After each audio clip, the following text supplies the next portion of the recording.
হযরত মাহাদির সময় দাজ্জালের আবির্ভাব হবে। সে সময় হযরত ঈসা আলাইহিস সালাম আকাশ থেকে অবতরণ করবেন এবং তারই হাতে দাজ্জাল নিহত হবে। অভ্যুত্থানের পর দাজ্জাল সর্বমোট 40 দিন দুনিয়াতে থাকবে। দাজ্জালের বাহিনী বাইতুল মুকাদ্দাসের চতুর্দিক ঘিরে ফেলবে এবং মুসলমানগণ অবরুদ্ধ হয়ে পড়বে। এ সময় একদিন ফজরের নামাজের একামত হওয়ার পর হযরত ঈসা আলাইহিস সালাম আকাশ থেকে ফেরেশতাদের উপর ভর করে অবতরণ করবেন। বাইতুল মুকাদ্দাসের পূর্ব দিকের মিনারের নিকট তিনি অবতরণ করবেন এবং হযরত মাহাদি উক্ত নামাজের ইমামতি করবেন। এক বর্ণনা অনুযায়ী দামেস্কের এক মসজিদের পূর্ব দিকের শুভ্র মিনারায় তিনি অবতরণ করবেন। অধিকাংশ আলেমের মতে তার অবতরণ হবে বাইতুল মুকাদ্দাসে। এরূপ বর্ণনাও হাদিসে রয়েছে। হতে পারে তার অবতরণের পূর্বে বাইতুল মুকাদ্দাসেও শুভ্র মিনার তৈরি হবে।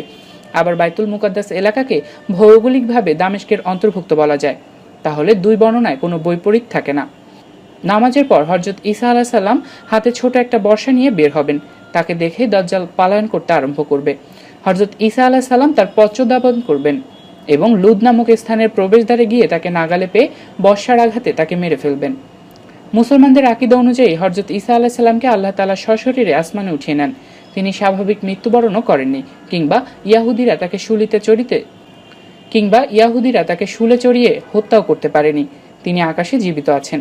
তিনি উপরোক্ত বর্ণনা অনুযায়ী দাজ্জালের আবির্ভাবের পর দুনিয়াতে আগমন করবেন এবং 40 বছর রাজত্ব পরিচালনা করবেন।